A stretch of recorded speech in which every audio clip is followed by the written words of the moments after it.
where it is now 1 o'clock at night, and I believe it's only fair to allow him to speak. That would be Mauricio Zapata from Mexico City. The other two who had requested the floor after the panel, Enrique Ottaviana and a representative of the Ministry of Public Security of China, had kindly agreed to wait until the discussion would follow this second panel. So I would now give the floor to Senor Zapata, and after that we would get into the second panel. Mauricio Zapata, the floor is yours. Could you also introduce yourself and your affiliation?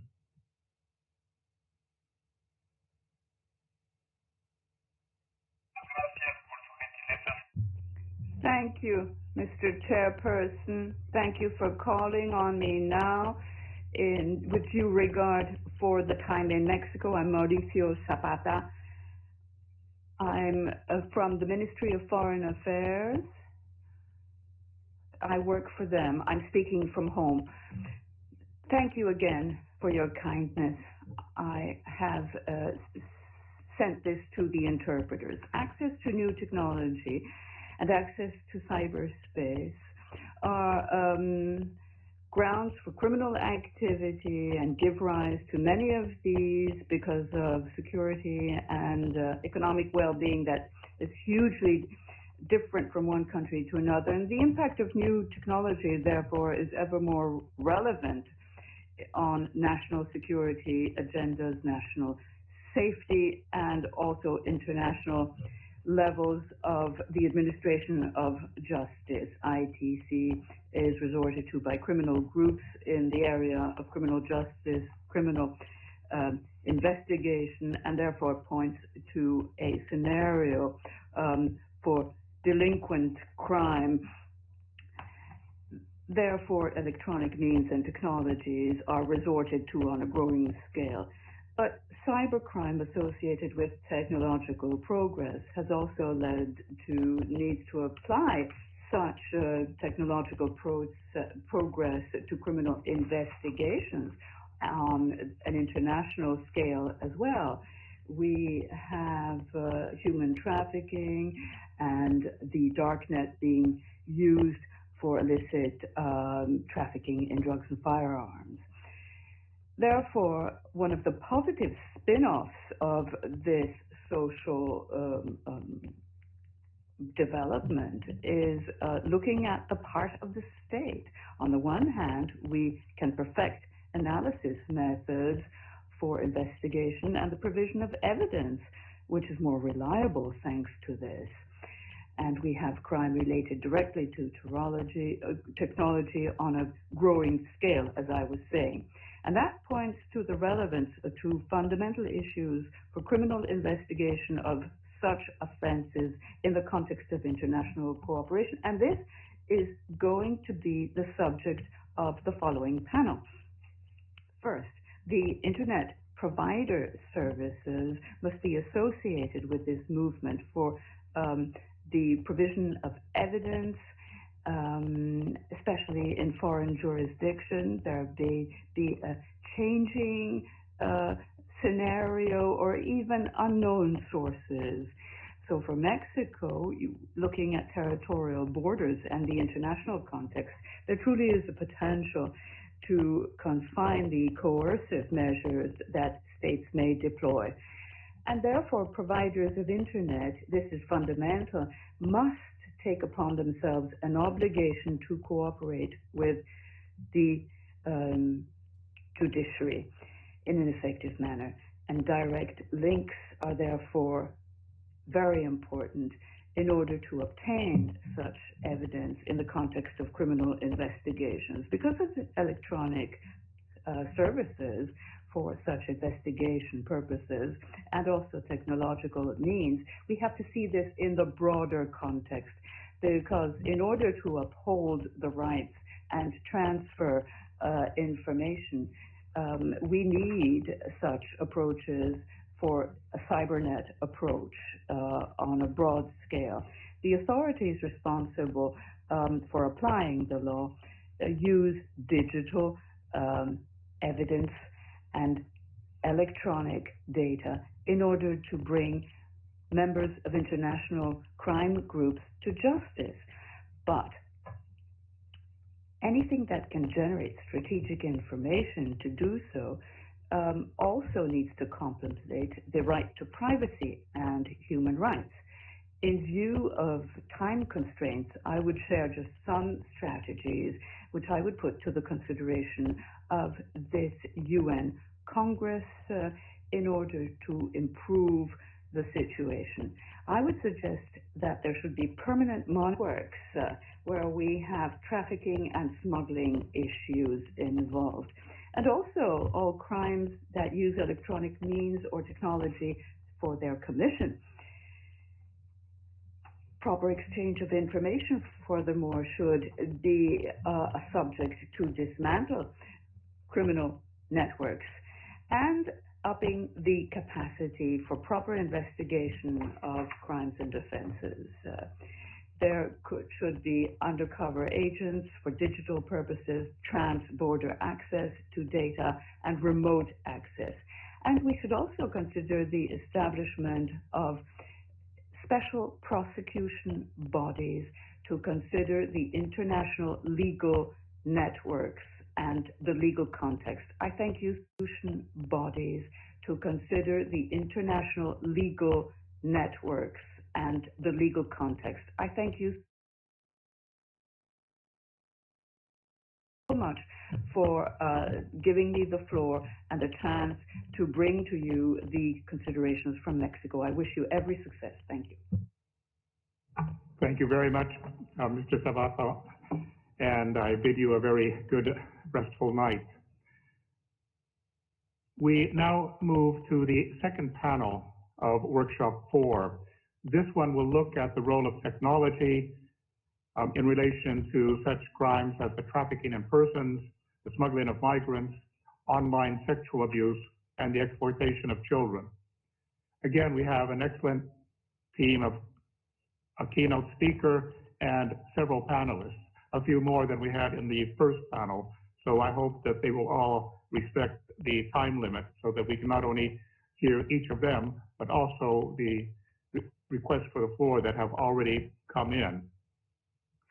I would begin this by giving the floor to the moderator of the second session, Dr. Han Kim, who is a senior research fellow at the Korean Institute of Korean Institute of Criminology, one of the program network institutes, who will provide us with a very brief introduction to the substance of this second session. He would introduce also the keynote speaker and each of the panelists, and otherwise act as moderator. And again, I would like you each to speak as sufficiently as possible. Dr. Kim, please, the floor is yours.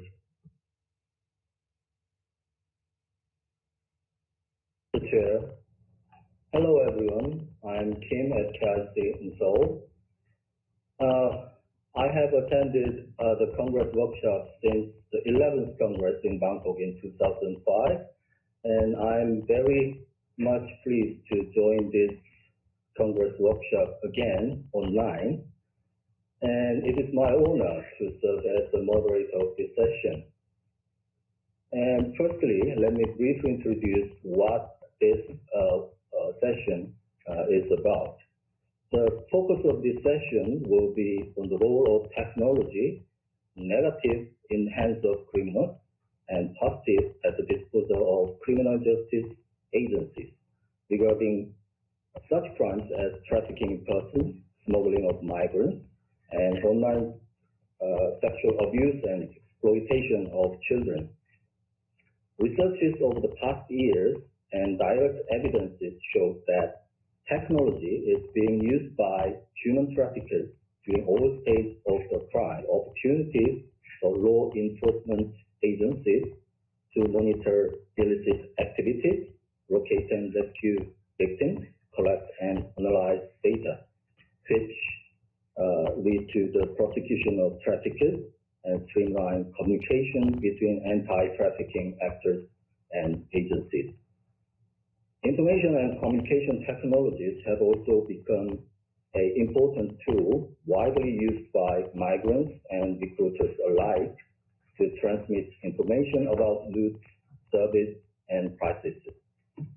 From a law enforcement perspective, there is growing interest in finding ways to exploit technology to disrupt networks for the smuggling of migrants. So the appropriate technology to disrupt networks for the smuggling of migrants. So the appropriate use of technology assists governments, private sectors, and NGOs in preventing and mitigating smuggling of migrants within their respective areas of competence. It is therefore vital to establish incentives and partnerships with online service providers to improve the monitoring, detection, and reporting of smuggling-related content. During this pandemic, a significant increase in sharing of child sexual exploitation and abuse material through peer-to-peer networks, social media platforms, and messaging applications was reported. While the use of information and communication technologies in crimes against children poses many challenges, including the respect of detection and perpetrator identification, it can also generate a number of investigative evidential leads for the criminal justice system. And now we will proceed with the panel presentations. We have 6 panelists, including 1 keynote speaker. And let me introduce our first speaker, Mr. Douglas DURÁN. Dr. Douglas DURÁN is the Director of ILANUD, who is joining us remotely. So please welcome the keynote speaker of this session, Dr. Douglas DURÁN. Douglas DURÁN, you have the floor.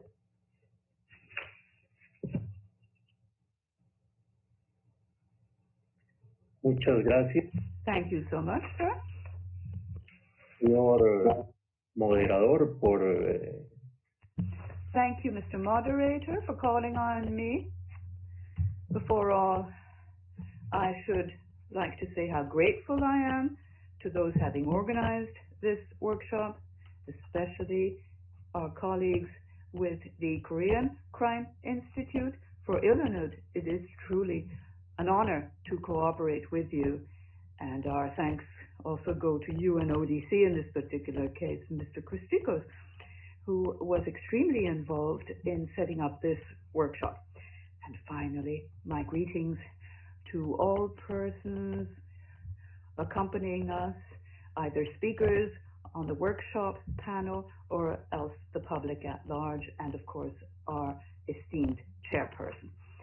Internet is considered to be a necessary tool in order to take forward the economic and social development of countries. At the same time, at the worldwide scale, no doubt it permeates the various areas of human activities. It shapes how people communicate and link up. Since 1969, cyberspace has been influenced by the presence of various players that are interconnected, be it browsers, electronic mail, cell applications, cell phone applications, administration of web management, and social networks, and these are ideal places to interact and set up personal links. So this had led to multiplication of registered users, and there are a variety of interests and purposes behind this. All these digital tools provide us with immediate and very precise communication links, which help us overcome geographic and time limits. In 2020, it was estimated that we had 4.54 40 million internet users throughout the world. And if we have billions of people using this, inevitably we have an impact of such tools on human relations. There is access to digital communities, and all of this makes up a heterogeneous number of users, including boys and girls, of course. So the safety and integrity of those using these websites are very important for states. And so over the past years, new activities have appeared in relation with cyber crime, the use and the custody of personal data being particularly involved over the past decade. There have been some crime manifestations that have come up front: sextortion, cyberbullying, morphing, and grooming in particular are concepts that have appeared. These forms of conduct and acts of violence have created psychological harm as a result of attacks on the dignity, integrity, and indeed the safety of all those affected.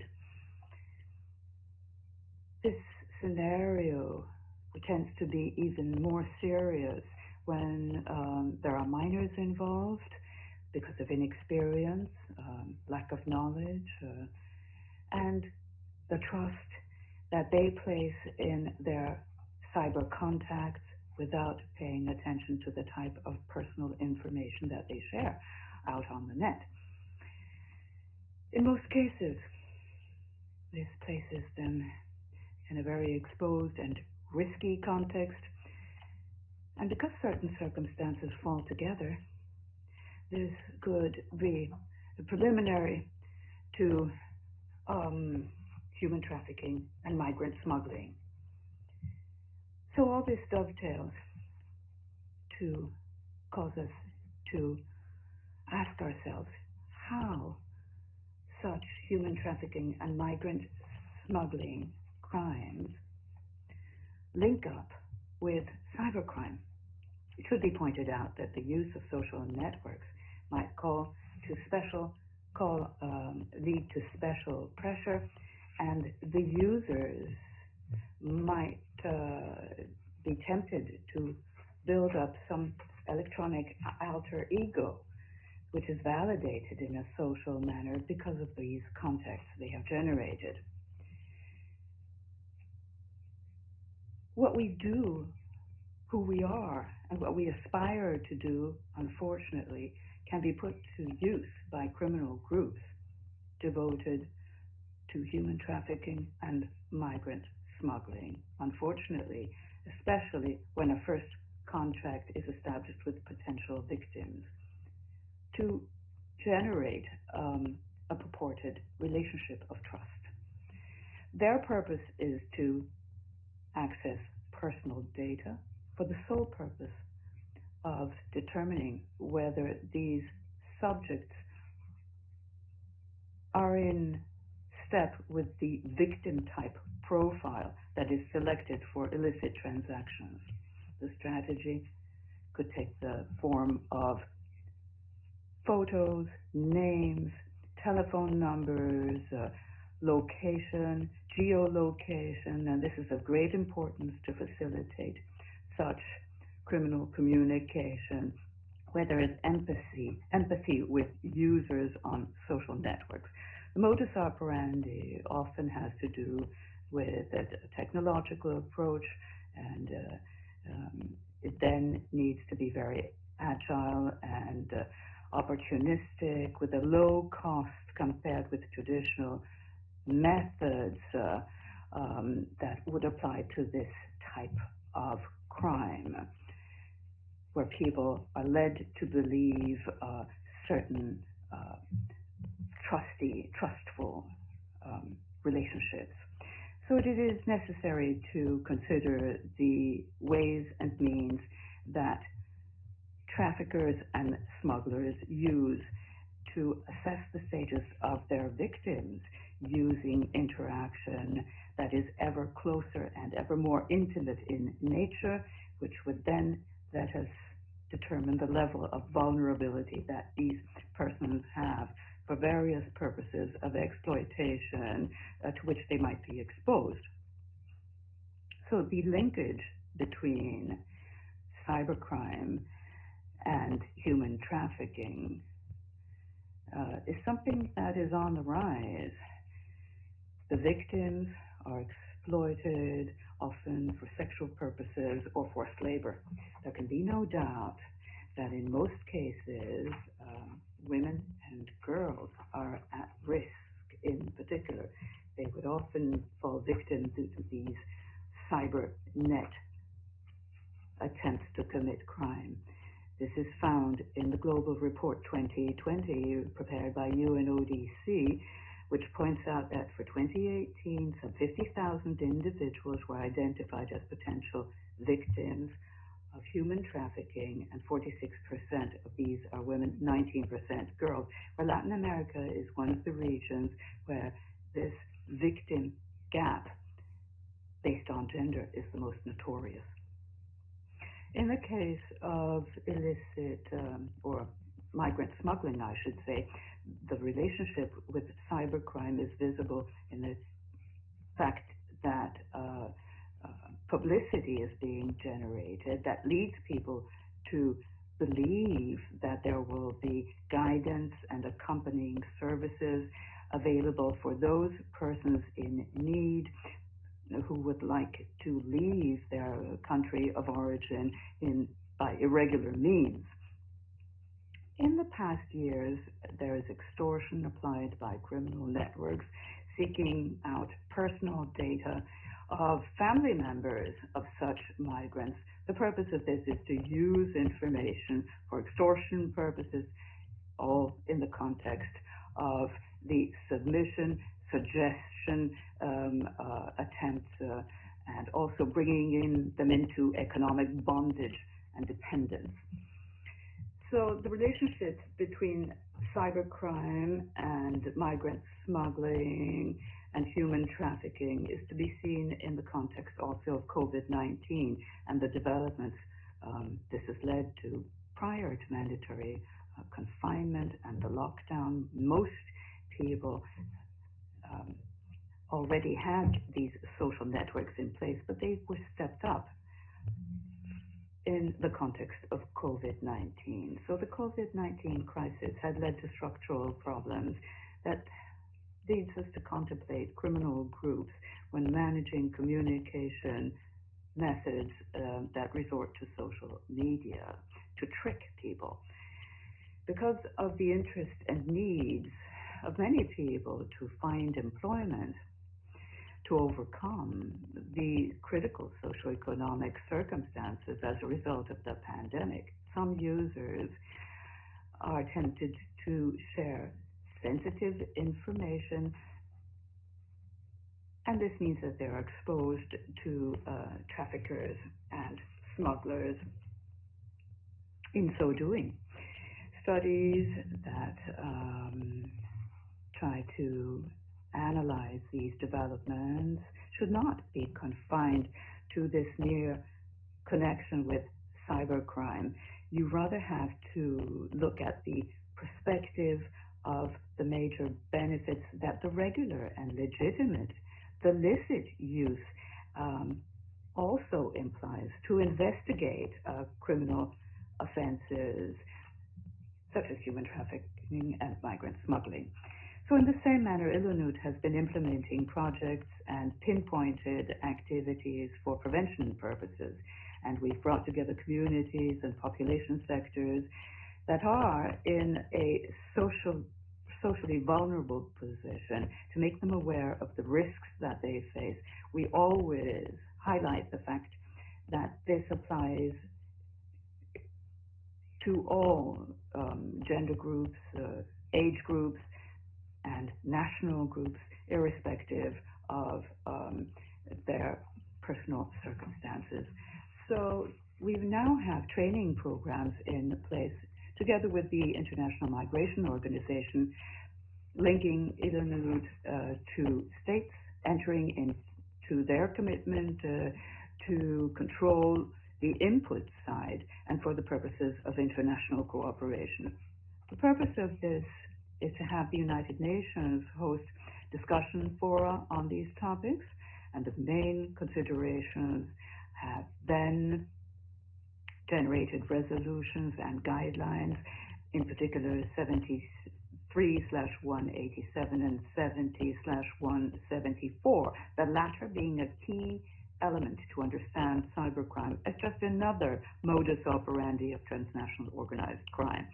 Ultimately, surrounding this linkage between human trafficking, migrant smuggling, and cybercrime, we have many challenges lying ahead. However, in the form of fora that are international in context, we have a vital tool to promote strategies for prevention purposes that will then lead to positive state responses to make the digital tools safe for all. I am very grateful to you for your attention, and thank you for this occasion to address you. Thank you very much. Dr. Durán. And now we have two speakers for the second presentation on the topic of Facebook approach to human exploitation. We have two speakers from Facebook, Ms. Jo Hellos, online safety threat investigator, and Ms. Amber Hoff, the head of APEC Safety. Mrs. Hellos, you have the floor.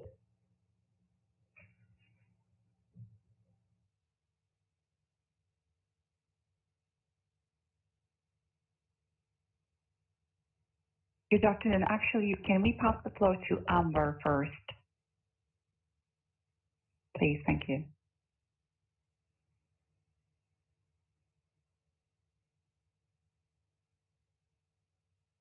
Good afternoon.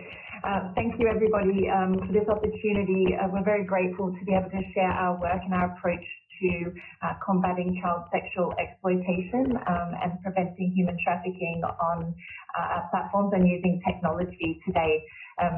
As was mentioned, I am the head of safety policy for the Asia Pacific region, and my team focuses on liaising with experts in the children and women's safety space to inform our approach to safety on the platforms. And I'm joined by Jo Hellos, who is an online safety investigator with deep expertise in this area.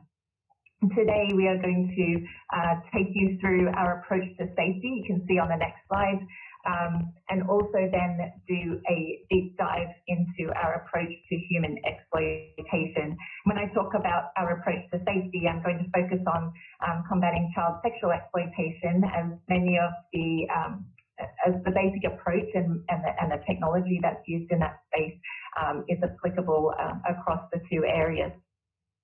So you can see, I think if we skip to slide 5 very quickly, our approach to safety is really one of prevention.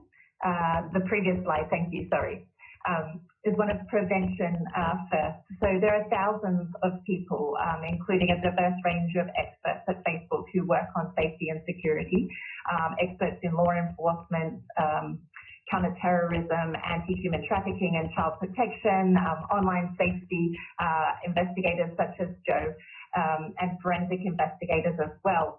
We want to focus in particular on preventing the harm before it happens, wherever possible. Of course, then we are also focused on detection in finding ways that we can detect those that, despite our best prevention efforts, do violate the policies that we have and cause harm, and then responding. How are we going to respond both in a way that is victim-centric and avails users of our platform the correct and helpful resources, and how do we collaborate with law enforcement and other partners to respond when abuse does occur.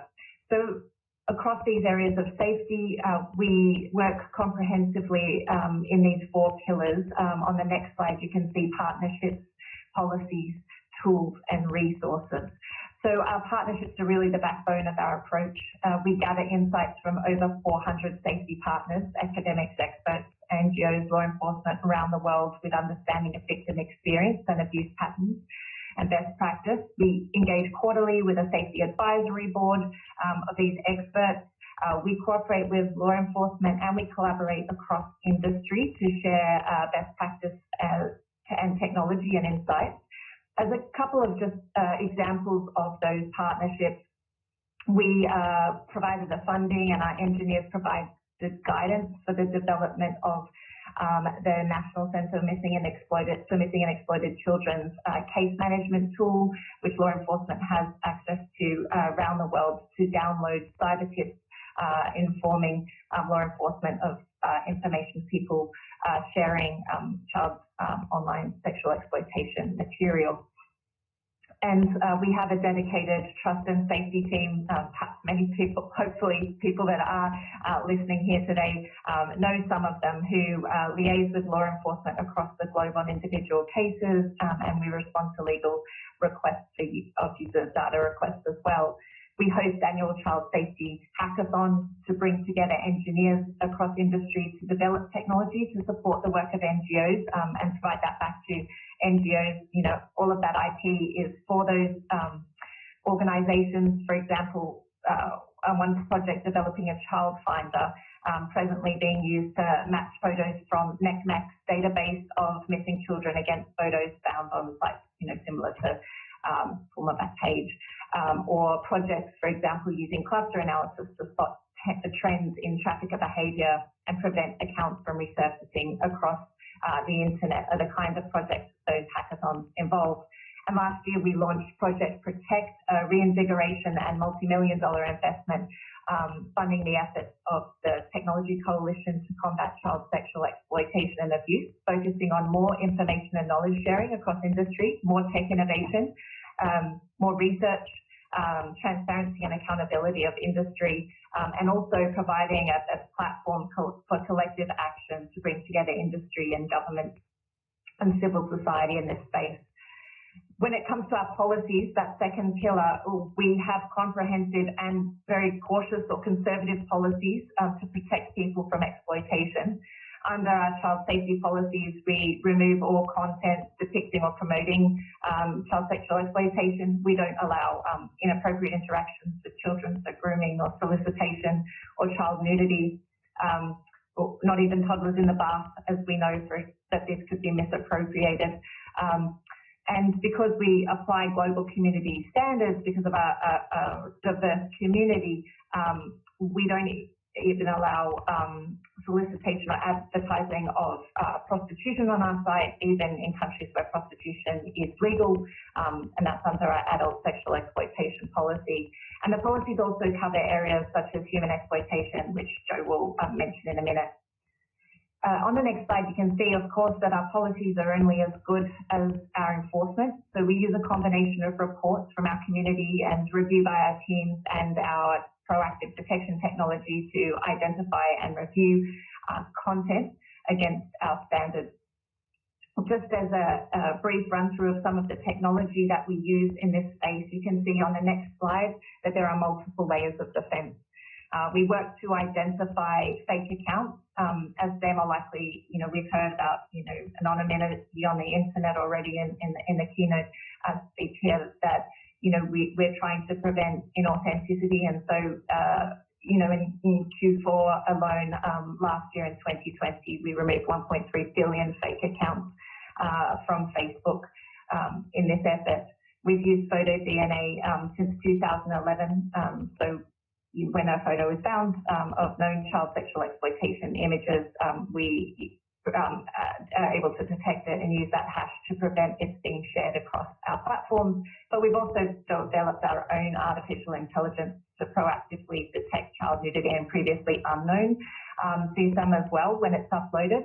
And our AI is also used to prioritize reports more quickly for NCMEC and find accounts that engage in grooming as well, to prevent harmful connections from occurring in the first place, and that's using indicators such as behavioural signals in the accounts so that we can protect more children from harm. We would also black hole sites as well that contain trafficking and child exploitation material. We limit search and discoverability, and we upsell reporting and educate to prevent harmful interactions. My last two slides here before Joe jumps in are a quick image of what this might look like. So you can see here on the safety and search slide, which comes next. Here's a Facebook shortcut which provides educational and additional resources to people who search for terms related to child abuse. It was co-designed with experts in the space, including Dr. Ethel Quayle and John Karen Thorne, for example, in Dunkelfeld, and it seeks to deter seekers of child exploitation imagery from continuing with the behaviour by explaining the illegality, the harmful impact on children, but also diverting them to resources in our help centre to address what they might see as their potentially concerning sexual thoughts about children. And there's the last example here from my section, which shows you another intervention that's recently been introduced, which is called safety notices in Messenger. So on the next slide, you can see what it looks like. This is a pop-up based, again, not on message content, but on behavioural signals in terms of things such as friending patterns between individuals, and it determines when to pop up if there's a suspicion of, suspicious activity, to educate a minor in this case that they, whether they know this person, to ask them that, and then to educate them as to recognising harassment and reporting it as needs be. I'll hand over to Joe now to take you into a bit of a deep dive on human trafficking.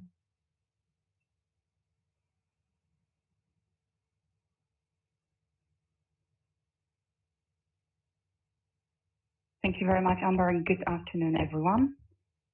If we can just put back the slides, please. Thank you so much. So in the second part of our presentation, I would like to build on Amber's introduction on how we work to ensure the safety of our users and share with you all our approach to human exploitation. And the next slide, please. So as you have heard earlier, we work extensively with partners, safety partners around the world. And here I wanted to share with you a couple of examples of those who specifically work with us in the anti-trafficking space. And these partners include Stop the Traffic, International Justice Mission, Thorn, and ECPA. We engage with those experts because they're a source of the most up-to-date, most relevant, most in-depth information about how abuse looks like, both in the real world and sometimes also on our platform. And we have built a number of channels through which we engage with our experts. The next slide, please. Those channels include Academic Advisory Group, which is the group of small group selected of academic experts with whom we consult regularly on policies and prevention solutions, among other issues. We also organize regular safety roundtables, during which we meet a vast array of practitioners, academic, law enforcement representatives, and we organize them very regularly. Last time we met in Mexico and Thailand. But in addition to that, we have very regular consultations with our safety partners, also in the context of internal events, which include summits, conferences, and external speaker sessions with experts from academia, law enforcement, third sector, and last but not least, also the survivors. Next slide, please. Perhaps one of the best illustrations of the collaboration with experts from around the world is our collaboration on the creation and update of the new policy that we have launched back in May 2018 in our community standards. This policy, called Human Exploitation, is an umbrella of policies that encompass both human trafficking and human smuggling. Under this updated policy section, which conforms to the provisions of international standards such as the Palermo Protocol and the Protocol Against Smuggling of Migrants, we remove all content or behavior indicative of human trafficking, regardless of how it manifests itself on the platform and regardless of the life stage of that activity, be it recruitment, facilitation, or exploitation. We also remove content pertaining to human smuggling, and we don't allow any content that pertains to offers or assistance in smuggling of people. And our policies are global, and they apply without exception everywhere where our products are being used. Next slide, please. In addition to our policies, we also want to make sure that our users are enabled and encouraged to report violating content to us. That also applies to the human exploitation space. So we encourage our users to report the content both on Facebook and Instagram as soon as they see it, so that we can review it in real time and action where appropriate. Next slide, please. We also recognize that with over 3 billion users worldwide, many of them may come to our platform to seek information and resources. So we have created a help center with dedicated page and information from over 20 organizations worldwide that we partner with in the anti-trafficking space. In addition to their contact details, we also provide our users with opportunity to report human trafficking directly to us. We continually work on expanding the list of our partner organizations to ensure that it covers the entire globe. And the last slide, please. So to finish this presentation, I just would like to show how our approach to online safety and prevention, disruption, and response really looks like in the content of our work in one of the many forms of human trafficking on our platform. So if we can move to the next slide, I would like to share this example of how our prevention efforts, detection and response look like in the context of domestic servitude. Can we move to the next slide, please? As part of our prevention, one of these three-pronged approach to online safety, we have launched just this week an awareness-raising campaign in partnership with Stop the Traffic, which provides users in the Philippines with information on how to find safe and reliable job opportunities abroad. This campaign was designed with Stop the Traffic, but also with local partners in the Philippines. In addition to our prevention efforts, we also develop proactive detection across several languages to ensure that we can remove potentially harmful and violating content and accounts related to domestic servitude. We also invest heavily to ensure disruption of networks of illicit actors engaged in that activity. And last but not least, we continually work on strengthening our partnership with experts on the ground in the Philippines and beyond to make sure that our work in prevention and disruption and response to this issue is continually updated. Thank you very much for your attention, and I look forward to the questions later on.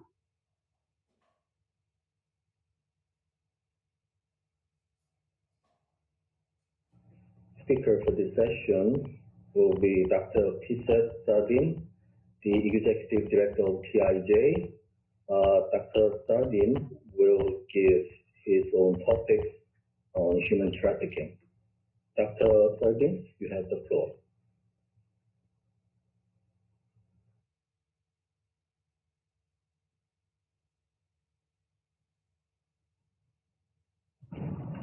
Thank you very much, Mr. Moderator.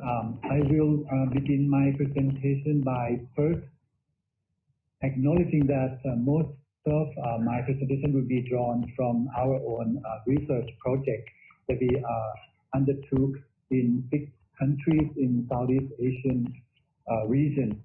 And I will share with you some of the findings that are related to the trafficking of women and girls. Next slide, please. My presentation will cover 3 main points. First, the situation of the victims. Second, the role of women as criminal perpetrators. Third, the implication of the technology on certain aspects of the trafficking in persons. And finally, I will give you some preliminary observations that may be relevant for law enforcement among member states.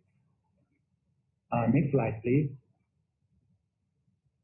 Just to give you first an overview of the situation in our region, trafficking in person continues to be one of the top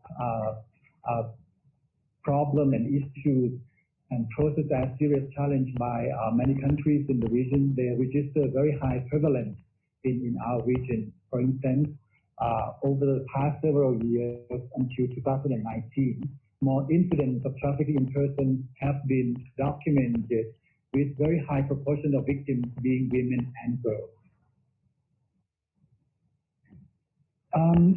Who are the women and girls victims, and what are the situations that surrounding their plight?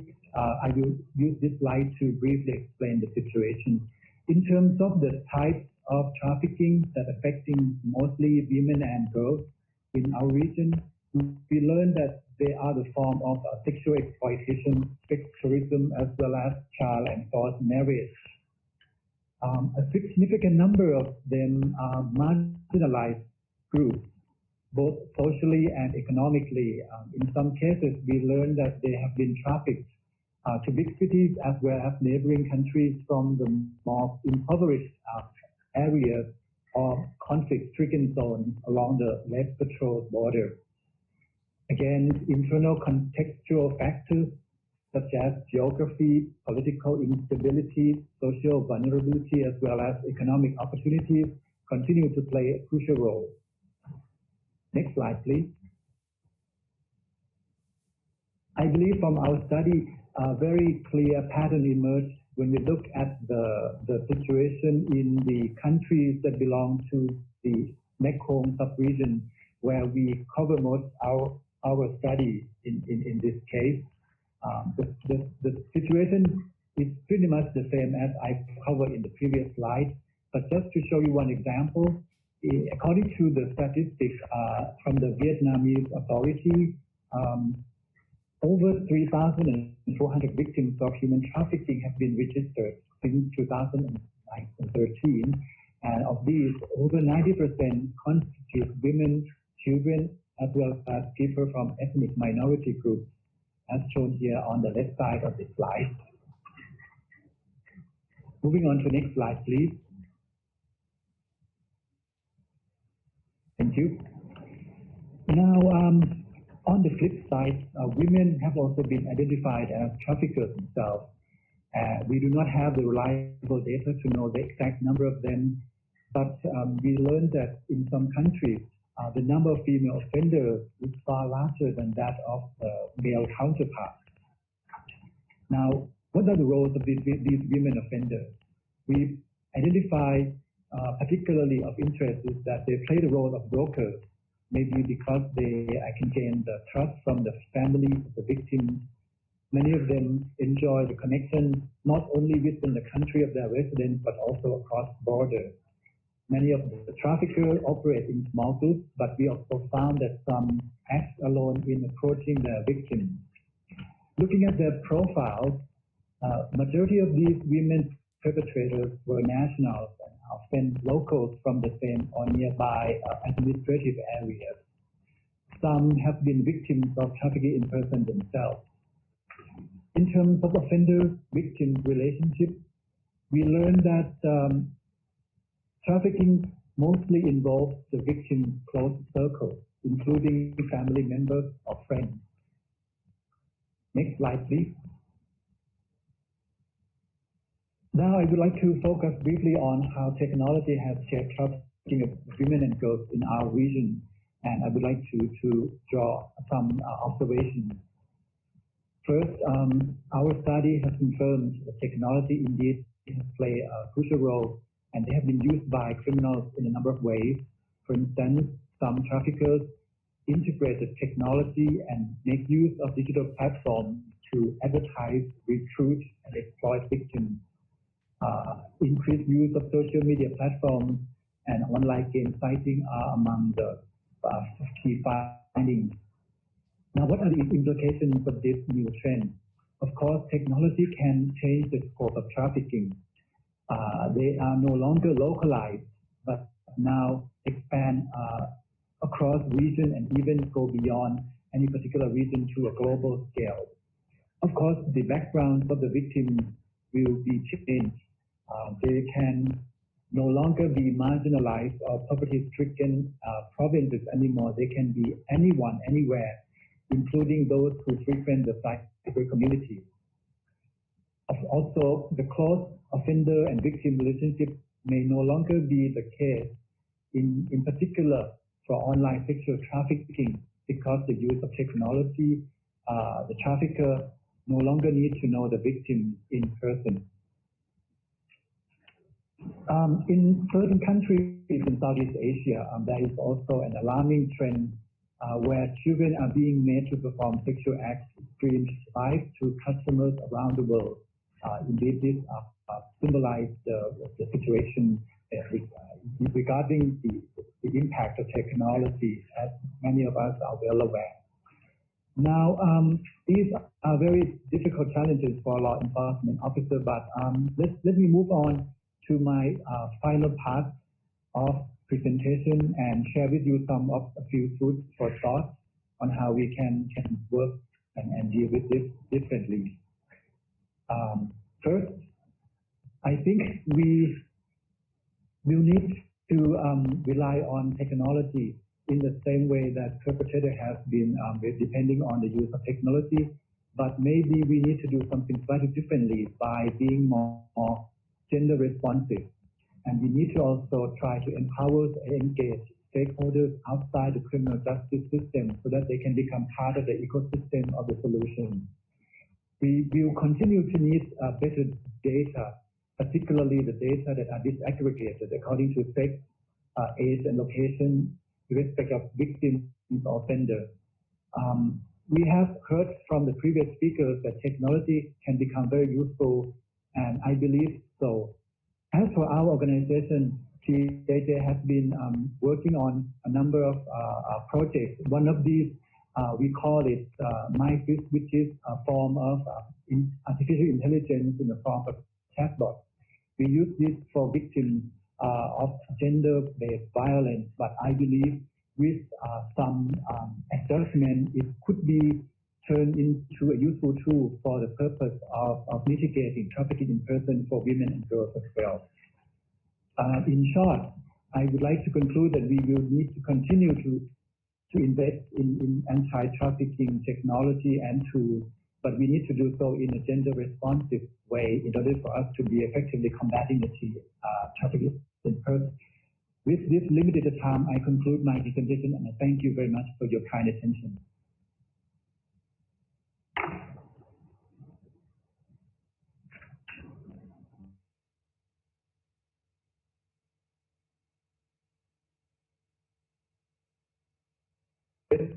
Thank you. I would like to give to our next speaker the floor. The next speaker will be Ms. Michelle Leboy, the Director of Platform for International Cooperation on Undocumented Migrants. Ms. Leboy will give her presentation on the topic of migrant smuggling. Ms. Leboy, you have the floor.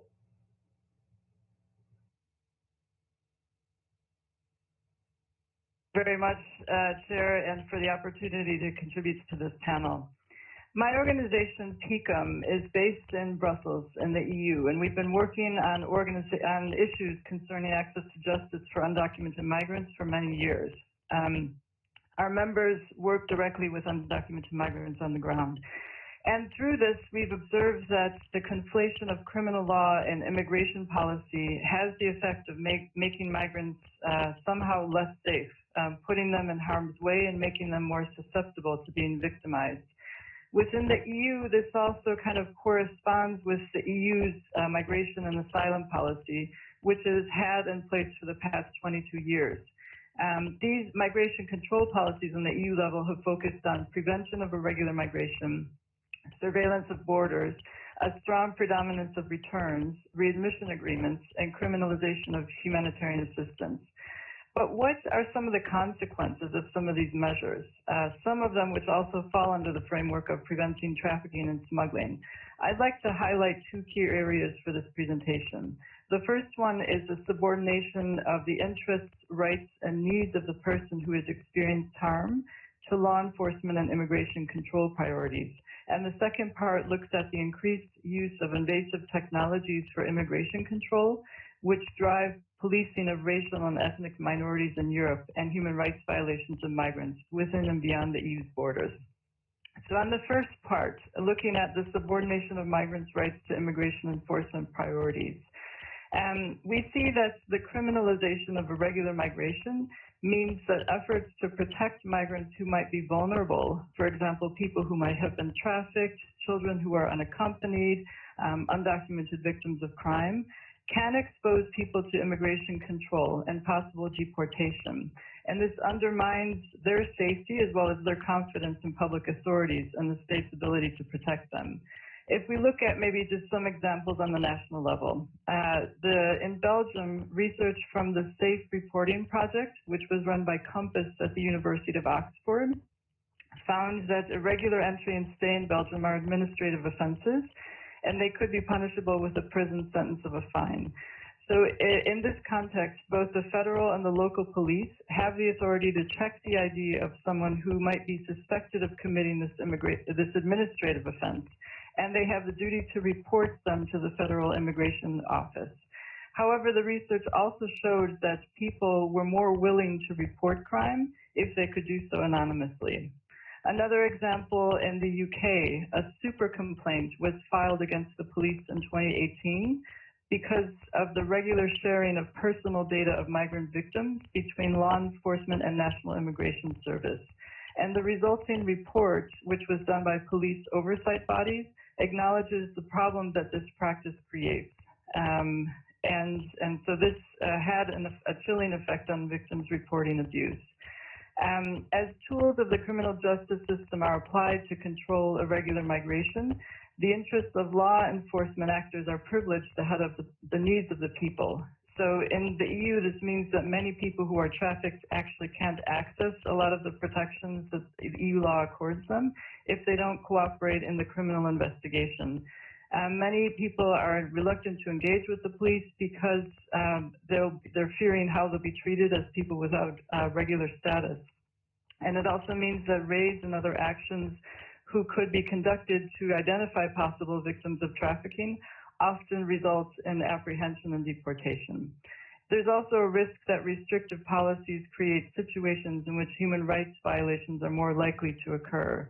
State policies that increase border control and surveillance and reduce opportunities for safe and regular migration have created a market for irregular migration due to the increased reliance on smugglers and the more dangerous and expensive routes. So this increases risks of situations of death bondage, forced labor, trafficking, as well as endangering lives. One potential indicator of the impact of such policies is the number of deaths of people who cross borders irregularly. IOM in the Missing Migrants Project has collected data which indicates that more than 20,000 people have drowned in the Mediterranean since 2014. During the same period that the EU is actually focused an increasing focus on preventing irregular migration. And also we see that there's legislation that criminalizes migrant smuggling that's often used to penalize people who provide humanitarian assistance to migrants. Rizoma research found that 171 human rights defenders have been criminalized in the EU in the past 5 years. And these include volunteers, activists, NGOs, crew members of rescue ships, migrants' family members, and also journalists, mayors, and priests. The second point that I wanted to highlight is the growing use of technology for immigration control in the name of national security or law enforcement imperatives. We've seen that this conflation of criminal law and immigration law has meant an increase in the use of invasive technologies for immigration control as justified to support law enforcement. In 2018, the EU adopted the General Data Protection Regulation, which is called GDPR. In fact, it set the gold standard globally on the protection of personal data. But 1 year later, in May 2019, in a stunning act of incoherence, the EU passed 2 regulations interconnecting multiple migration databases. These databases were, at the time, some of them existing and some of them are planned for the next coming years. So this new regulations created a new overlying system of massive databases to help national law enforcement and border authorities pursue immigration control and address serious crimes like terrorism. These interoperability regulations reflect a broader set of problems that the UN Special Rapporteur on Contemporary Forms of Racism addressed in her November 2020 report to the UN General Assembly on the use of technology in the context of border management. And she noted that while we all see that digital technologies are now emerging in all aspects of societies, there are unique concerns to the prevalence of digital technologies in the border and immigration context for at least 2 reasons. One, because under most national government frameworks, non-citizens have fewer rights and legal protections from abuse of state power and also might be targets of xenophobia. And 2, executive and other branches of government retain powers in the realm of border and immigration enforcement that aren't subject to the typical procedural constraints guaranteed to citizens. So she further describes in her report how governments and non-state actors are deploying and developing emergency digital technologies in ways that are uniquely experimental, dangerous, and discriminatory. A lot of these processes rely on machine learning, automatic algorithm decision-making systems, predictive analytics, related digital technologies. And the technologies are integrated into ID documents, facial recognition systems, ground sensors, aerial video surveillance drones, biometric databases, asylum decision-making processes, and many other facets of border and immigration enforcement. We've also seen within the European region that autonomous technologies are increasingly used in monitoring and securing border spaces. A joint investigation by several media produced evidence in October 2020 that the EU border agency Frontex has been complicit in pushbacks or the return of refugees and migrants over a border without them being fully able to arrive at the border to ask for asylum or other protection. So these pushbacks violate non-refoulement obligations under international law. And just the final point here, we cannot overlook the role of the private sector. There are key corporate players and beneficiaries in the border monitoring service sector, which are largely companies in the global north, which are military, and which can exert great influence in domestic and international decision-making related to the governance of the digital border industry.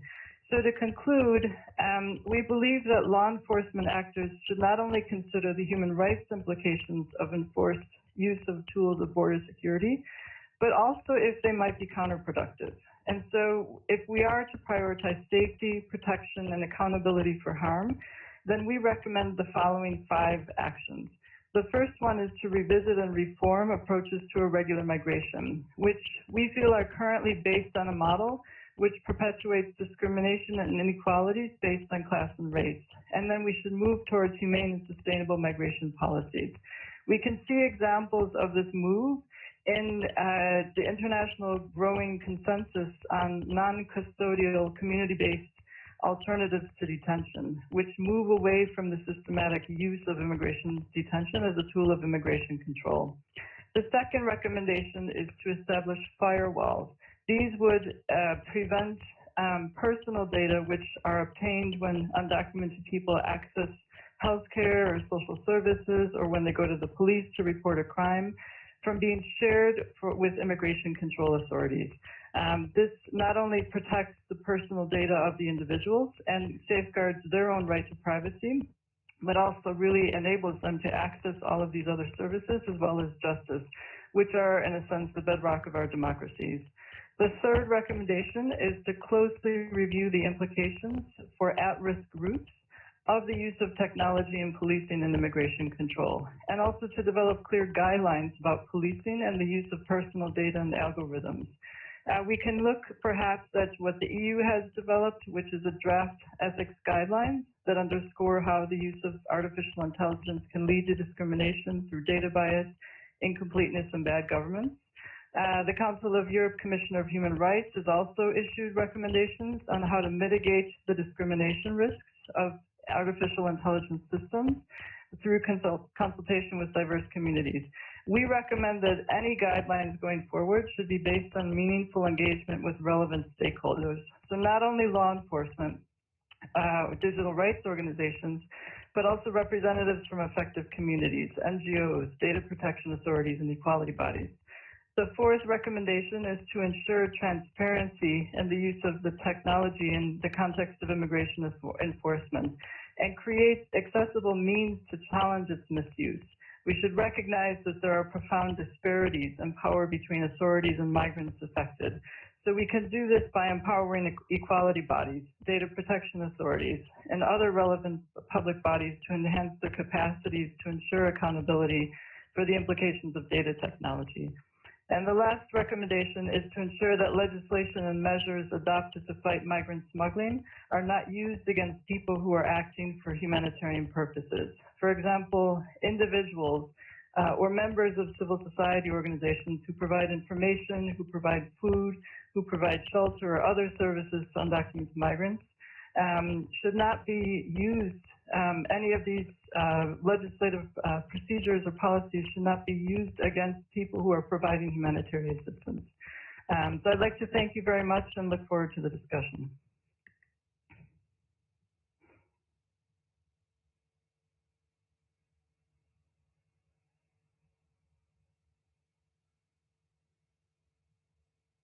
Let's move on to the next topic on child abuse and exploitation.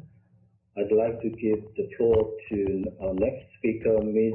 Jane Anir, Assistant Secretary of the Australian Department of Home Affairs. Ms. Anir, you have the floor.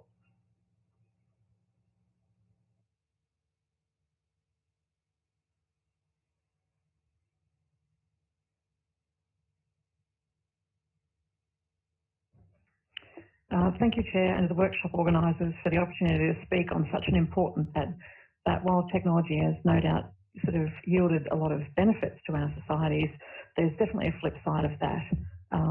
And one of the sort of unintended consequences, I suppose, is that it's pushed criminal activity into a borderless and often invisible landscape that have, from a law enforcement perspective, often frustrated their efforts to safeguard victims and apprehend offenders. And I think it's useful to have these types of conferences where we talk about these issues and share our experiences.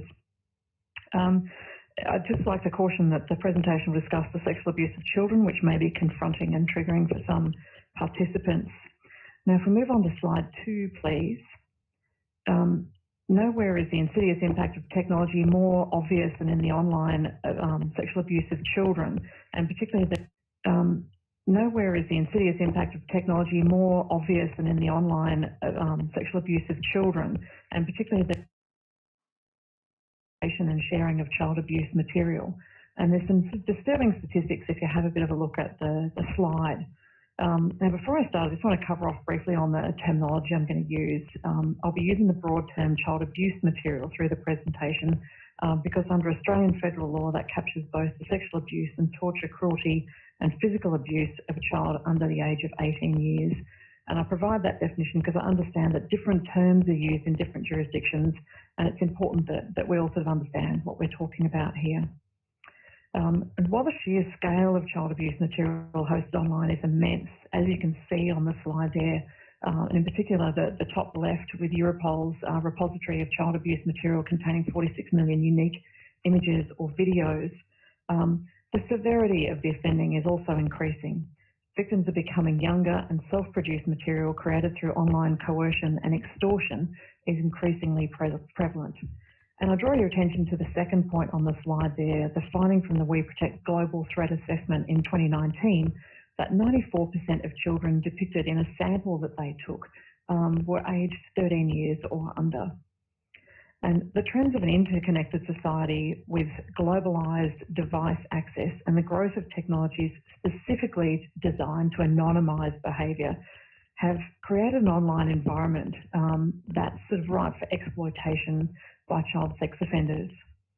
And to illustrate the changes that have occurred, I just wanted to consider for a couple of minutes how technology has impacted the logistics of this type of offending.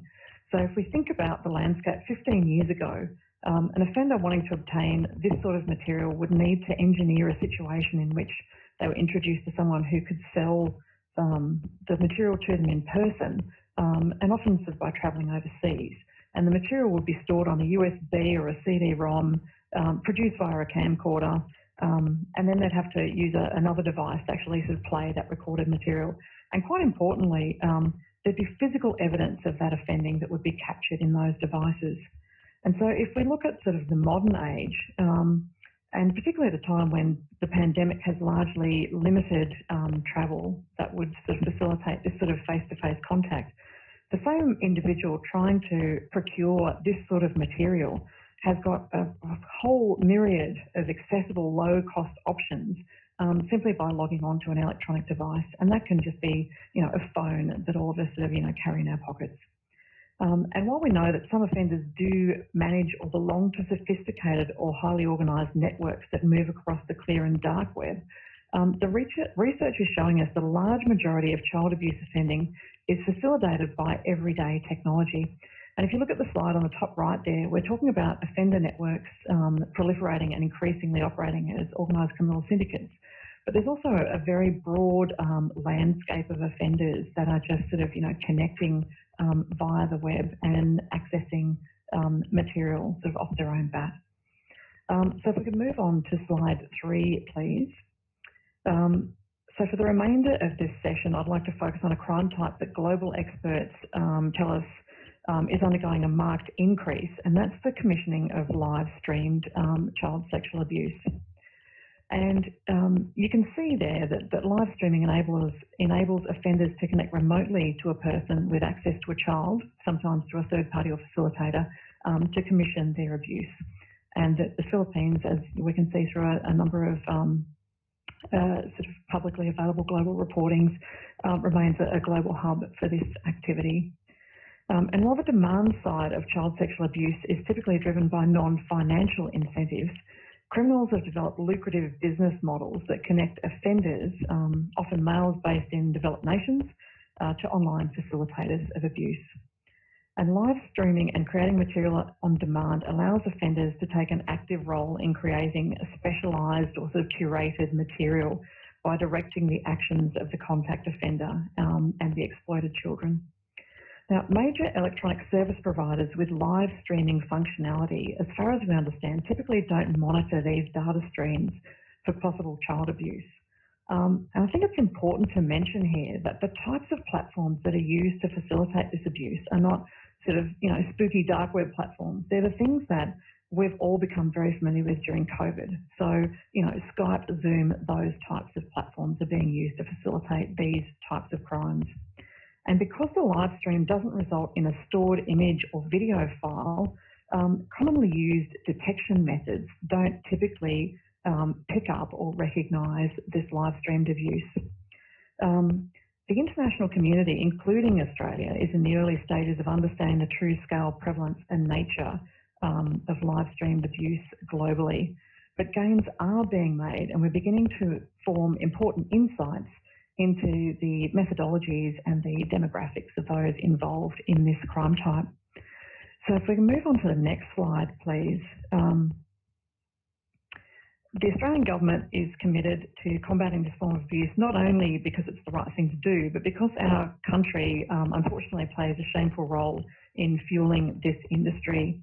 And some of the most horrific live-streamed abuse known to law enforcement has been produced by Australians, with international research showing that Australia is one of the world's largest consumers of this kind of live-streamed abuse. Ongoing work undertaken by the Australian Institute of Criminology, or the AIC, is interrogating critical data for us to better understand the threat landscape of Australians viewing live-streamed abuse. And I'd like to talk for the rest of the presentation about some of the findings and some of the methodologies that they've used to generate these new and important insights. In February 2020, the Australian Institute of Criminology released pioneering research that combined financial transaction data from AUSTRAC, Australia's Financial Intelligence Agency, and criminal history information from the Australian Criminal Intelligence Commission to produce an in-depth picture of Australian offenders. And if I could just move to the next slide, please. The study revealed that 256 individuals resident in Australia had made at least one transaction to a known facilitator of live-streamed child sexual abuse in the Philippines. Now, these facilitators had been identified and arrested in the Philippines, which, you know, as I previously mentioned, is the global hub from which most live-streamed material emanates. In terms of the demographics, 2/3 of the offenders were aged in their 50s or 60s, which is considerably older than typical child abuse material offenders that law enforcement has encountered in the past. And of particular interest for our law enforcement and intelligence colleagues, over half of those identified as sending money to these live stream facilitators had no criminal history at all and would not otherwise have come to the attention of authorities. And of those that did have a criminal history, only 7% had previously committed a sexual offence against a child. So I think the other thing that this sort of shows is that there's quite a broad demographic here, and they're not sort of the usual suspects. The study provided some evidence as well, disturbingly, of escalation in the frequency of offenders purchasing abuse and the amounts they were paying for it. Less time tended to elapse between payments, and the cash flows generally sort of became, the cash flows grew bigger over time. So if it's assumed that higher prices are linked to more severe or violent abuse, this highlights that networks are exploiting children, networks that are exploiting children have a financial imperative to attract and retain recidivist offenders and to profit from the escalating behaviour. So if I could just move to the next slide, please. So while the study obviously focused on data linked to Australian offenders and Philippine networks, it arguably has global implications. The conditions which makes the Philippines an offender's hub of choice, which are high English literacy rates, near universal communication device ownership, fast internet speeds, and in the areas that are targeted by these criminals, low socioeconomic conditions and poverty, can similarly be exploited by networks in other parts of the globe. The Filipino government has made significant investments in curbing this threat, including through the establishment of the Philippines Internet Crimes Against Children Centre.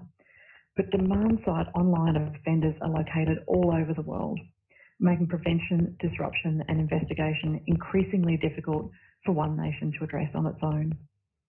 So as we step up efforts to combat online child abuse as a transnational issue, we've got to pay attention to the distinct social drivers and technological enablers behind live-streamed child sexual abuse. And in practice, what this actually means is ensuring that our legislative frameworks absolutely capture this form of abuse and recognise that the physical distance between the commissioning offender and the victim doesn't minimise the harm suffered by the child. Analysing how our data and intelligence can be examined in new and innovative ways to detect indicators of live-streamed abuse must necessarily be a focus, and technology innovations and research obviously play a very significant part in that. And also, as some of my other colleagues have mentioned in previous presentations this evening, engaging with digital industry and broader industry, and in particular the financial sector, to identify means for proactively detecting live-streamed abuse, such as when prices are being negotiated, as well as to effectively ensure that reports to law enforcement highlight where live-streamed abuse are occurring, will be important. And the next slide, please. So ultimately, further insight into networks and systems that facilitate this online commercial abuse of children are our greatest tool in bringing this invisible crime to light and pulling back the veil that technology has provided. So I thank you for your time and look forward to the panel discussion, and I welcome all the contact. I think there's an an email address there for my team. So if you have any questions in relation to the presentation, or indeed in relation to Australia's approach to this type of crime from a law enforcement policy perspective, we'd be very keen to hear from you. Thank you.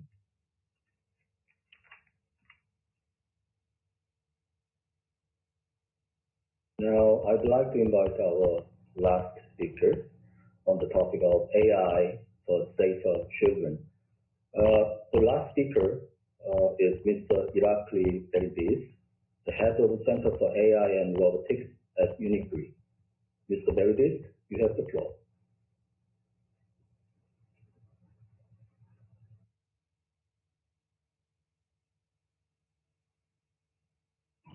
Thank you very much. I hope you can all hear me well. First of all, I would like to thank the organizers of this meeting and Crime Congress for inviting me and our colleagues from the UNODC for enabling this session. Thank you, Chair, for the floor. My name is Irakli Beridis. I'm a head of the Center for Artificial Intelligence and Robotics at UNICRI, United Nations. Next slide, please. I'll just give you sort of a little context about what we are doing at the center, and then I'll talk about one of our flagship projects, which is called AI for Safer Children. Artificial intelligence is a game changer. That's the words of the Antonio Guterres, and that's what we're trying to explore here at the AI Center for UNICRI to find solutions for the crime-related problems with support of the AI applications. Next slide, please. At the UN at large, obviously, as you all know, we are supporting a larger initiative run by ITU on the AI for Global Summit, AI for Good Global Summit, where we are one of the founding members, where we are trying to understand how AI applications can support the fulfillment of UN Sustainable Development Goals. And one of the goals 16, where we are primarily working, our mandate is in the field of crime prevention, criminal justice, rule of law, human rights, and that's where we are examining the applications for that purpose. The next slide, please. Center for AI and Robotics at UNICRI was established in 2017 in The Hague in the Netherlands, and we are sort of committed to understanding of challenges and opportunities for crime, justice, and rule of law perspective. Next slide. Our vision is that we do believe that the crimes can be prevented with effectively and efficiently produce AI and robotics and related new technologies, but in a manner that does not erode human rights, deepen inequality, and exacerbate discrimination. And this is really a key issue for us, for any project with which we are running. We're running with the prism of the human rights, fundamental principles, and with full respect of that. Next slide. Next slide, please.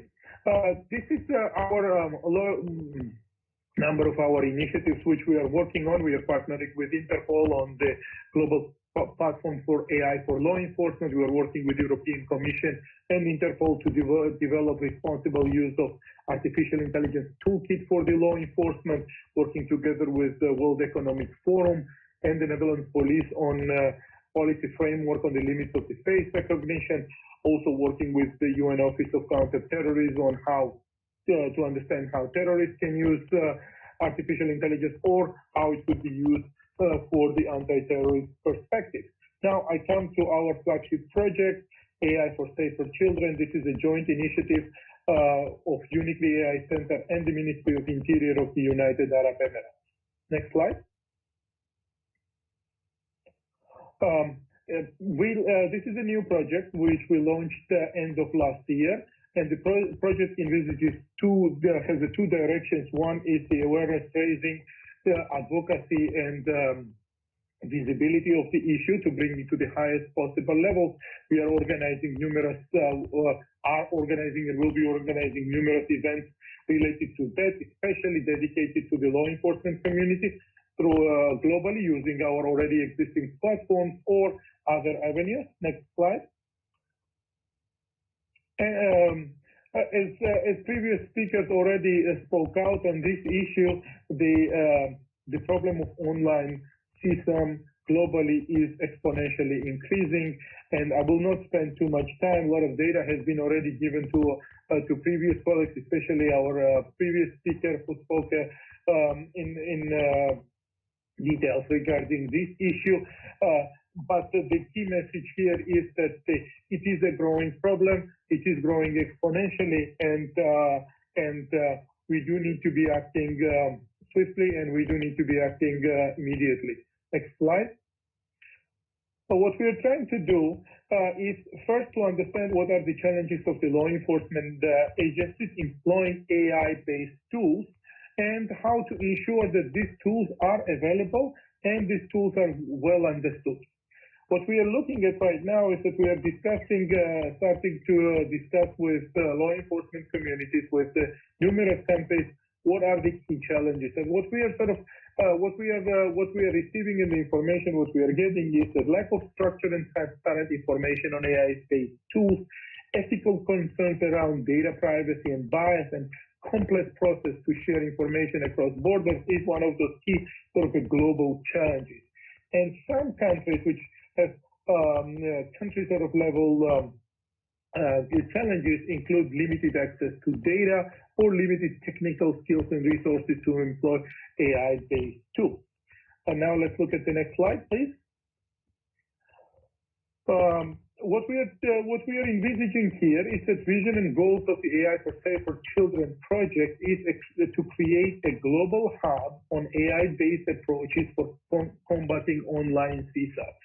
That under the UN umbrella, basically under the UNICRI umbrella, will empower a large number of law enforcement agencies and other relevant actors to efficiently and effectively prevent, detect, and prosecute online CSAT cases.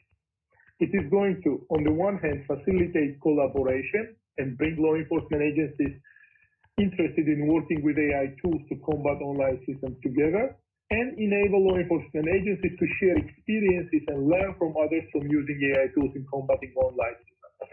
And on the other hand, it will build capacity, which will increase awareness among law enforcement agencies on the potential of the AI tools and ethical considerations in combating online systems, and empower law enforcement agencies to select and implement the right tools for their context. Now, how this is going to play out, I'll show it in the next slide, please.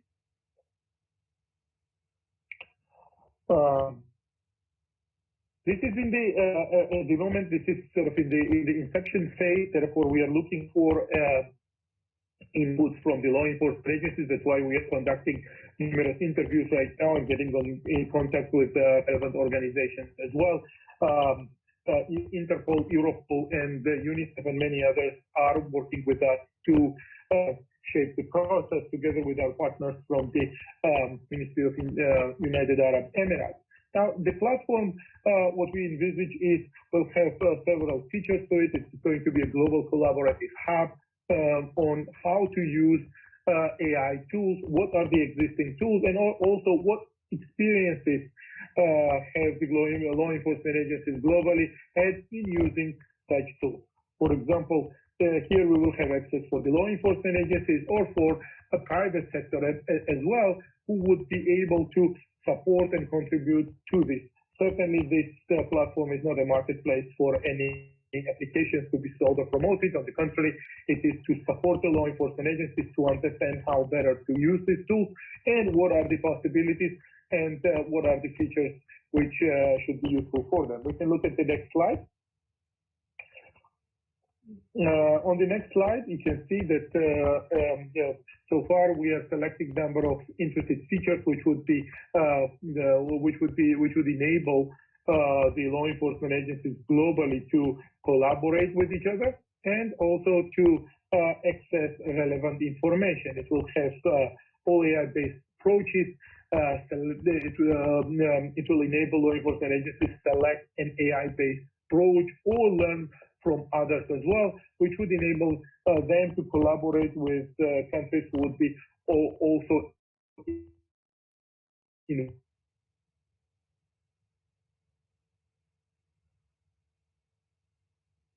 tool available in this project to be piloted in number of countries. We already have some countries who are interested to pilot this approach and to pilot such an application. and will be consulting and working with others who would be interested to use such a tool. Bottom line is that what we would like to achieve is that this collaboration hub is practical, it's useful, it's scalable, and it is applicable for enabling and empowering law enforcement agencies to fight this crime. We can go to the last slide, where I have information here regarding our center and me personally. Therefore, please don't hesitate to contact us if you have any questions related to this project or other undertakings, which is conducted by the UNIFI Center for AI and Robotics. I thank you very much, and I'm happy to stay here during the discussion of question and answers. Thank you very much to the moderator, the keynote speaker, and to all of the panelists for very rich presentations. The panel presentations were very rich indeed. Regrettably, they went on a little bit over time, and so we now only have 29 minutes left for discussion, and I do have a lengthy list of speakers.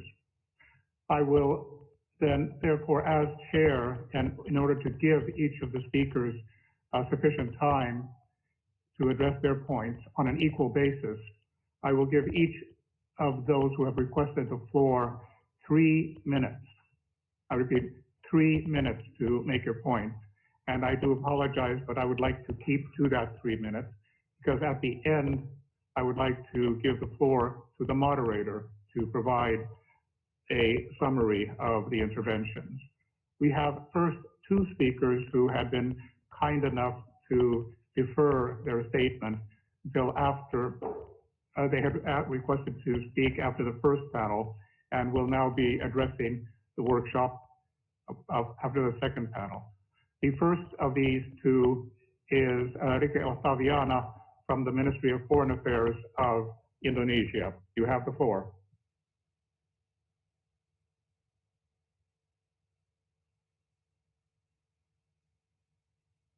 Can you hear me? Fire away. Okay, thank you.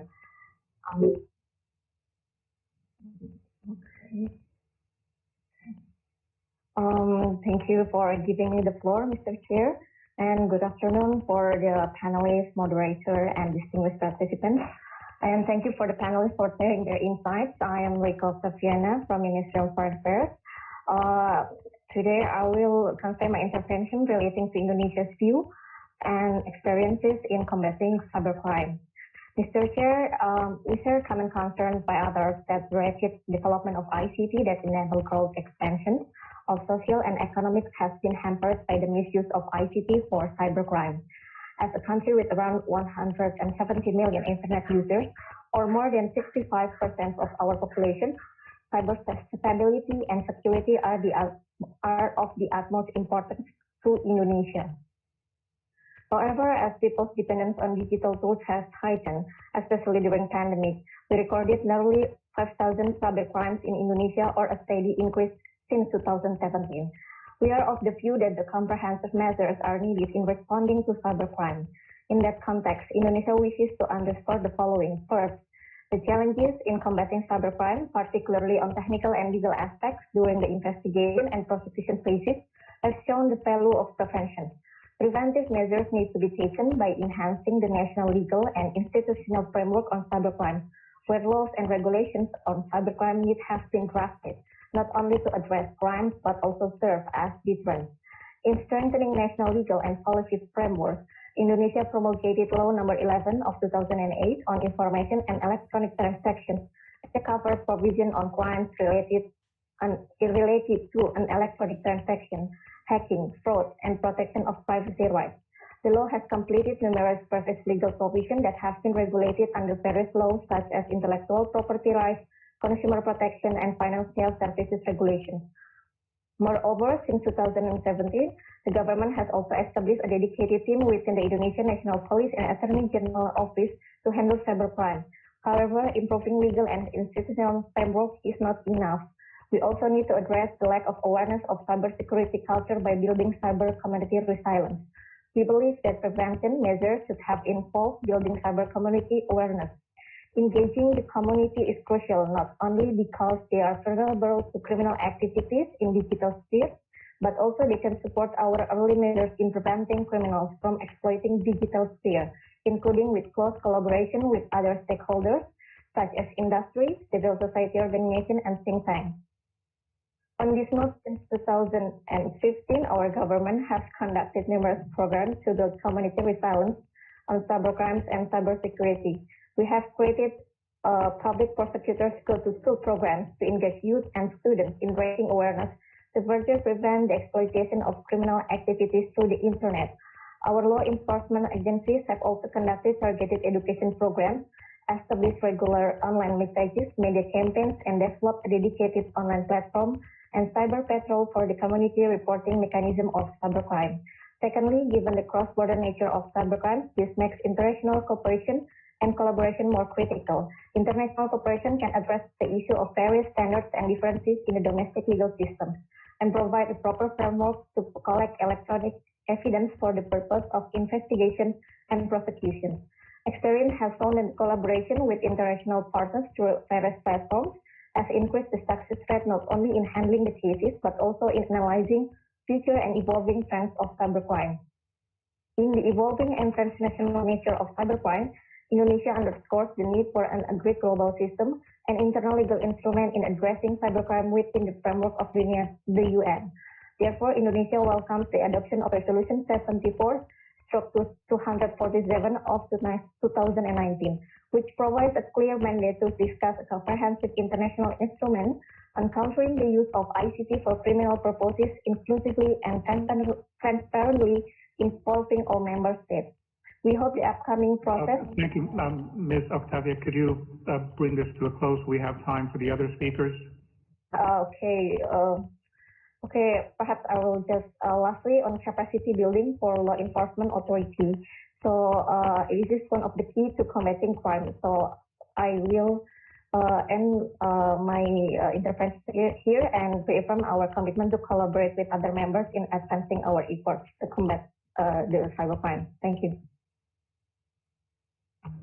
And I do apologize to you, Ms. Octaviana, for having interrupted you, but we do wish to give the floor also to the other speakers on my list. I might also mention that I have closed the list of speakers. There will be more time after the third panel tomorrow to take the floor. I now have the honor to give the floor to the representative of the Ministry of Public Security of China. If you could at the same time identify yourself, sir.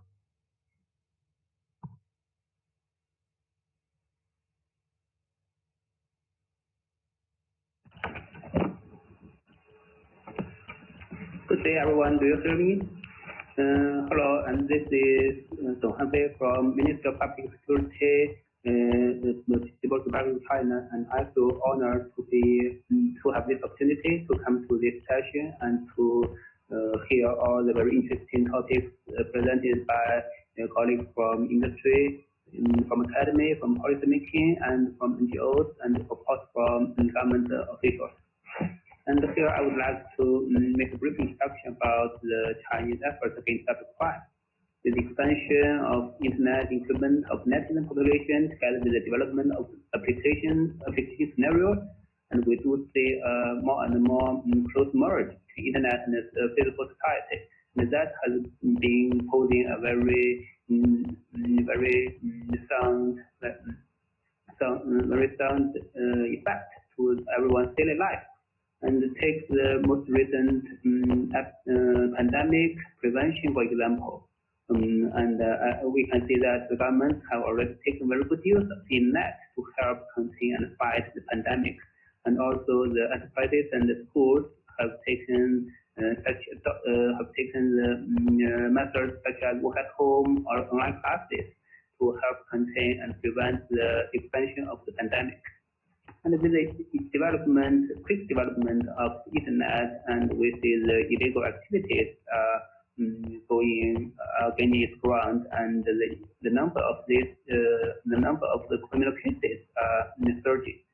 And the COVID-19 has made these non-contested crime cases search to a new record. And it is observed by Chinese law enforcement agencies that while taking the advantage of ordinary people browsing news, trying to check, doing online checks of personal protective equipment, and remote to get access to learning and working, and they just carry out cyber fraud, the illegal activities of cyber fraud, ransomware, DDoS, and online child exploitation were happening more than ever.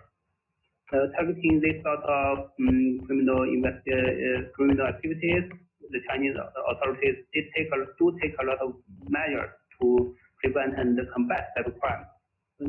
Number one is quick establishment, report, and response to these cyber leads. And the ordinary people and enterprises are encouraged to identify and report to local police officers to receive. The second is to continuous investigation, forensic, and data analysis capacity building. The third is an improvement and accomplishment of the legal structure of the cyber regarding cybersecurity and cybercrime.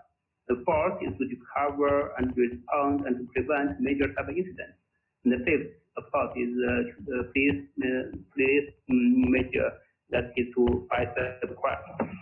And again, since all the law enforcement agencies are fighting cybercrime and the illegal activities are trying to get at large from the criminal investigations, and they turn to newly emerging IT tools, technologies, trying to hide itself, and they also turn to overseas resources to get themselves hidden from investigation. In the recent years, the Chinese law enforcement agencies continuously push forward the cooperation against cybercrime, and we do make very important accomplishments. But at the same time, all the Chinese law enforcement agencies also carry out bilateral and unilateral work through multi-organization agencies, of course, including UN as well as Interpol and other platforms. And all these forms, we try to find a better understanding and better coordination between agencies to fight cybercrime and to protect the internet. Ladies and gentlemen, internet has been posing a very sound effect to the global development. And from here, I think all the law enforcement agencies should continue our mission to fight cybercrime and to coordinate with colleagues worldwide to fight cybercrime and to make the internet a peaceful internet. Thank you. Thank you very much for this intervention and also for being able to provide your comments so concisely. I now have the pleasure to give the floor to Signor Giovanni Russo, prosecutor at the Italian Anti-Mafia and Counterterrorism Directorate. Sir, you have the floor.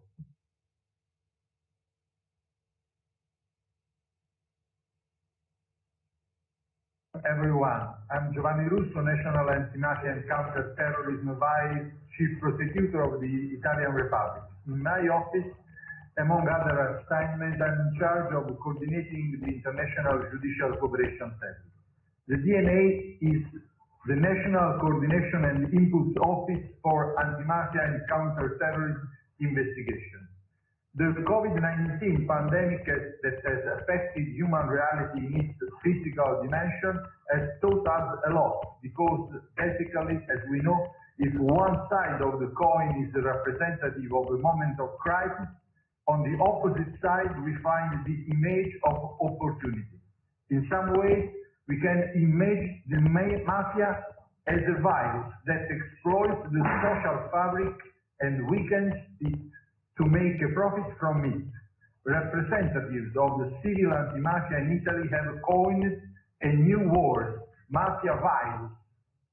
As in the fight against the coronavirus, a collective effort is also needed in the field of combating crime, made up of the exchange of studies, the sharing of ideas, with a view to cooperation that is increasingly efficient and appropriate to our time.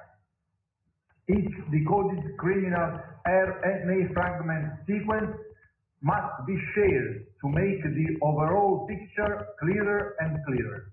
A modern activity to combat crime must certainly find its roots in the experience gained in the field, but must be accompanied by the development of advanced predictive capabilities based on systems of full sharing and using new technologies.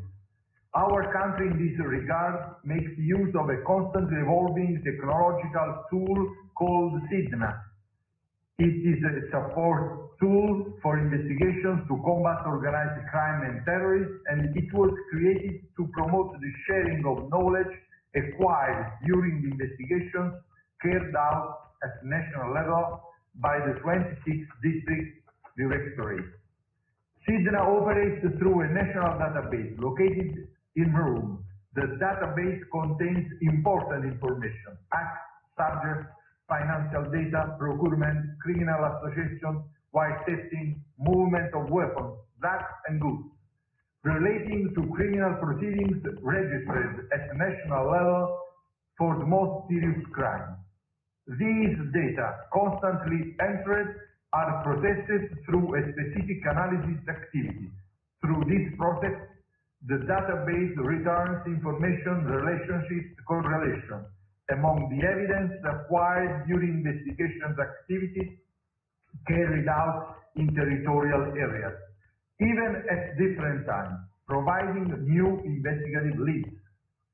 Another significant tool has been created by the DNA and the University of Salerno, the Department of Business Sciences, Management and Innovation Systems, and through the use of machine learning and massive data management technologies aimed in particular at the collection of useful information to combat terrorism, the goal of obtaining an IT tool that reads and catalogs the large amount of useful information on the web has been achieved, while providing solutions that would facilitate the work of the DNA analysts by allowing them to detect abnormal situations with the use of advanced big data analytics technology, also providing the list of pages appropriately annotated and classified as more or less dangerous.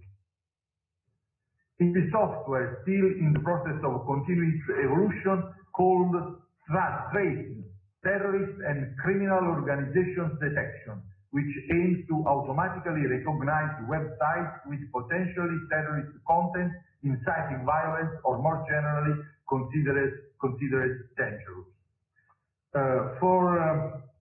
While new technologies make it possible to acquire and govern large amounts of information, nevertheless, effective international collaboration remains essential to effectively combat organized crime.